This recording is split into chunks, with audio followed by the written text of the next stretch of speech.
Okay, so the something that I wanted to mention about the painting also before I start is that you can't really tell because it's on my tiny computer screen, but the painting is actually humongous. I mean, we learned about it in the PowerPoint, and I think the point of this painting being so huge, right, was it kind of reminded me of that other painting that we studied, the one painting that was all red brushstrokes. Is it brings you into its focus, it forces you to pay attention to it, and because it is so humongous, I would love to see this painting in real life in Spain at some point. But I think what that really does is you're forced to feel so small in comparison to this big huge issue that's going on, which at the time that Pablo Picasso painted this, it was the Spaniards being kind of slaughtered by the Nazis.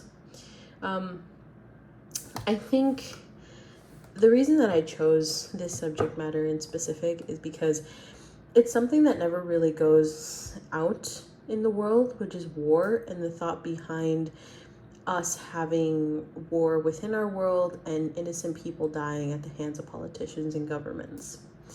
I am pretty anti-war myself. I find most cases of war pretty unnecessary, but I think especially right now with the whole, and I'm not sure where anybody stands, but especially right now with the whole Palestine movement, I think it's more relevant now than ever. But analyzing the painting a little bit, I wanted to first talk about the color of it other than the size. It is in black and white, which is kind of different to the paintings that we were seeing so far in the lead up to it, because in the lead up to this painting, in the PowerPoint, we were studying all these paintings like the Faves paintings, and we were studying, these paintings that they were expressionist paintings that were filled with color, and color was like one of the main things that they were using, and it was bright colors and loud and in your face, and we kind of divert from that in this painting. But I actually would argue that the use of color, it is still its own focal point in here.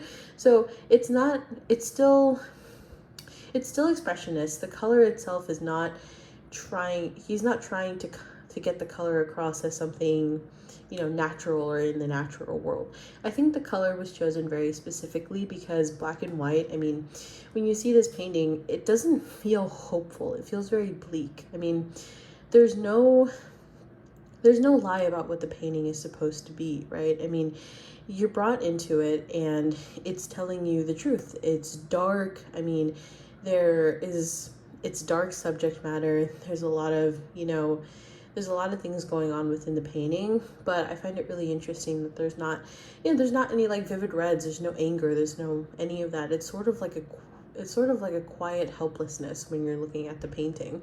I mean, the black and white takes away this feeling of like rage. It takes away the feeling of, horror and like grotesqueness. It's just, I feel like the black and white kind of strips the whole painting down to this feeling of like, what are you going to do about it? It's a feeling of learned helplessness. Like it's almost guilt. You're not doing anything. You're seeing it happen and there's nothing being done about it. I think so that's why I think that he chose the colors that he chose. But more so within the painting, you see a lot of that sort of like, gosh, I'm sorry, I'm blanking on it. You see a lot of that expressionism in like the faces and like the torture that's going on. I mean, you definitely can feel it, right? It evokes an emotion in you, and it's not necessarily meant to look like the real world, but it's meant to make you feel something within the real world. I mean, if you're looking around at this, the shapes that he uses, right? I mean, these distorted human shapes, they're not necessarily what you would expect people to look like, but it almost speaks to a realism in what it would feel like to go through something. I mean, you can feel the agony in this mother when she's lost her child. She looks as though she's screaming up to the sky, and you can feel the scream almost building up in her throat as it goes up. I mean, there's a lot of symbolism in the painting. There's the symbolism of the bulls and the symbolism of the horse being here and the javelin going straight through the horse. I mean, there's everything is distorted, and it gives this sense of like chaos, right? It brings you into the painting, and it gives you this sense of being right there with them and feeling this sort of uncomfortableness, this sort of, I mean, again, that like guilt, that like you're put in their shoes for a second, and it's all very unsettling, it's disruptive, it's chaotic. Especially this movement, right? The Cubist movement that Picasso was part of, and later morphing into the Surrealist movement and everything. I think, again, with that detachment of art style, it was almost like a protest in terms of what art had been up until that point.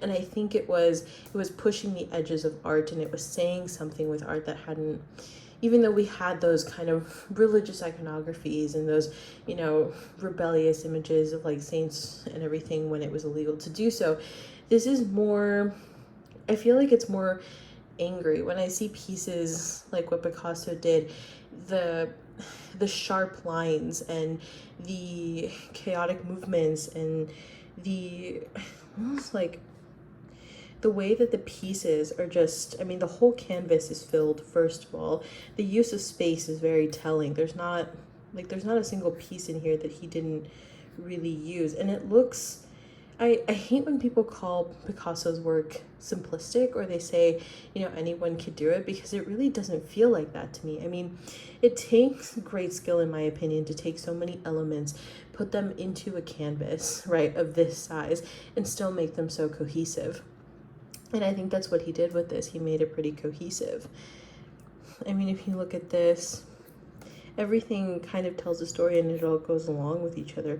You have the buildings here that are crumbling, where this woman is trapped, and you have these people, trying to escape the ruined buildings and the mass destruction that's going on around them. And I mean, the whole thing tells as it is, which is, a protest against what's currently going on. And I think that was kind of the spirit of art that was going on in this medium, or I mean, in this time period. It was a time of art where they were rejecting societal norms, and it was a time of art where people were putting their own emotions, and they were displaying what they wanted to feel and what they wanted other people to feel with their art. It wasn't so much about technical skill. I mean, this is still, obviously there's still technical skill in this, but it was more about reflecting, and it was more about showcasing that emotion and showcasing the way that the artist can manipulate the viewer into feeling. But anyways, that's why this painting for me was kind of a showstopper. When I saw this, I was entranced by the painting. I've never seen this painting before, but after hearing the history behind it, it was definitely something that touched home for me. So I'm glad I got to talk about it, and I'm glad I got to learn about it. But as always, thank you, Professor Monteleon, for putting all this together. I had a really great time going through the presentation, and I really like modern art, and I really like surrealist art. And even when we talked about Duchamp's Duchamp's fountain, it's something that I wholeheartedly agree with, where it's turning something that wouldn't necessarily be considered this sort of fine art into something that is art, because an artist wanted you to feel a certain way about it, and because an artist took something and wanted the viewer to feel a certain way about it and analyze it and really think about it. And to me, that's really special when you go to a museum. Just like this painting, it's being able to see something and spend moments and time just looking at it and examining the way you feel and the way it makes other people feel, and understanding what it is that the artist wanted you to think when you looked at it, right? But yeah, so thank you so much, and I hope you enjoyed my video on Picasso and the Cubist movement. Bye.